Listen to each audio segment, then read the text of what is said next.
When you're a little kid, you have all of these dreams and aspirations. However, you do not rush to achieve them since you are still a little kid.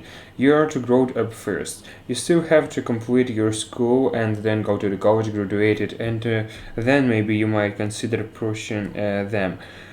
Some kids decided to take another path and launch their businesses ideas while they were still teenagers. Take an example of the Knicks Davois. Nick Davois of the Assembly, he is no longer a teenager, but he hit his $1 million benchmark back when he was still just 16 years old.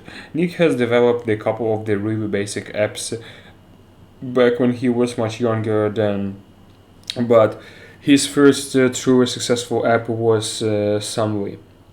Installed back in March of 2014, the app was finally ready to be launched. However, it was named Trimit then. The idea behind it was simple. I used algorithms to condense the text such as the emails and the blog posts into the summary of the 1,500 or 140 characters text.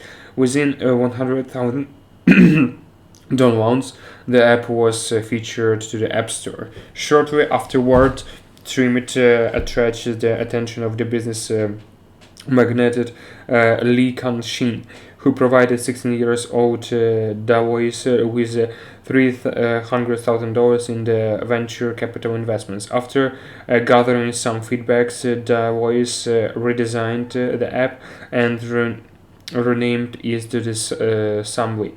In December 2011, Assembly aimed to solve perceived problems with the way news articles are presented on the smartphones. With the initial version of the Assembly being downloaded over 200,000 users, he hired a team, including a scientist who specialized in the natural languages processing to improve the app, which corporate support in November 2012. Davis received $1 million in the new venture fund from the celebrities.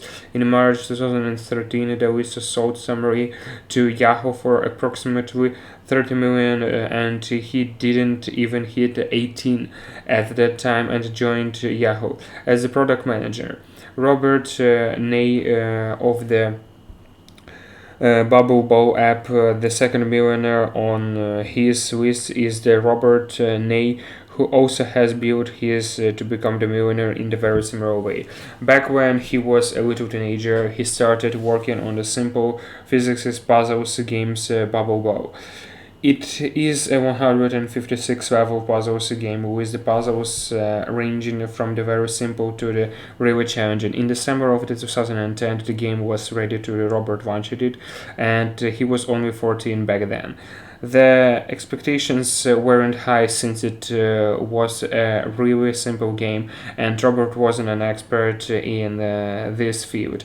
But sometimes that's how the best ideas come to life. In its first 2 weeks, the game did better than anyone would have expected. In the generated $2 million from the app stores alone in such short period, which is phenomenal.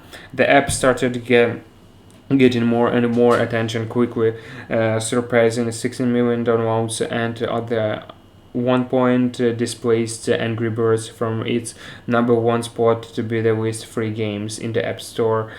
Third, seeing Belnik.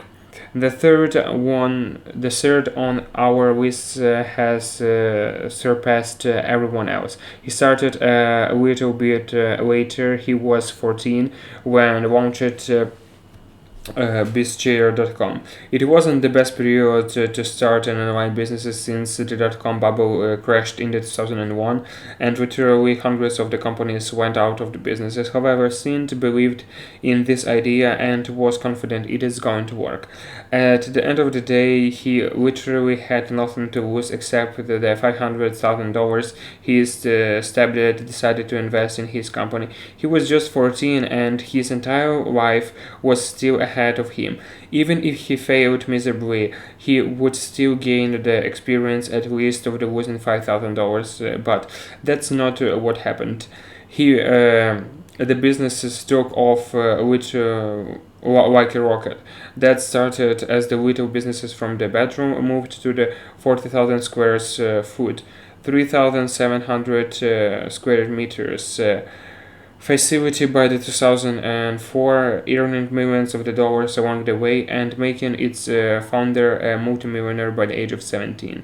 In fact, BizChir.com reported 13.6 million in sales in 2005. In 2006, sales rose to 24 million. In 2007, the total revenue was 37.5 million, and next year he reached 42 million in the revenue. Fourth, Fraser Doherty. Our next hero is Fraser Doherty, or the Jam Boy as he is known. He started making the sugar-free jam based on his grandmother's recipe and began selling them on the tiny scale to his neighbors and local shops. But his ambitions didn't stop there. He wanted to grow and sell his jam all across the country, Britain. So he convinced his dad to take him to the Waitrose and pitched his idea to them. At first they refused since labeling and the presents were wrong. However, he did not give up. After multiple attempts, he eventually got it right and they agreed to put it on the shelves all over the UK. The jam went to become so popular that it stocked in the big chains such as Tesco, Sainsbury, Morris, and the business was turning over 1 million a year, making him eventually teen millionaire. 5. Next on our list is Ashley Close, who started whatever.com as the hobby back when she was just 14. The website was designed to provide free MySpace layouts and HTML tutorials for the people on her demographic and supported area. By advertising revenues, she used the basements of her home as her office, employing her mother and friends from schools. She made $70,000 in the first months, but that was just the beginning because she had earned over $1 million by the age of 17, making her a teenage millionaire. She received multiple offers to acquire her company, but Klaus has turned down all of them, including an offer for $1.5 million and her choice of any car. That's the weird options. I mean, if she would choose Aston Martin Valkyria, the car is going to be more expensive than the amount they are offering for her website. Shouldn't you just add that to your deal you're making and what's about it?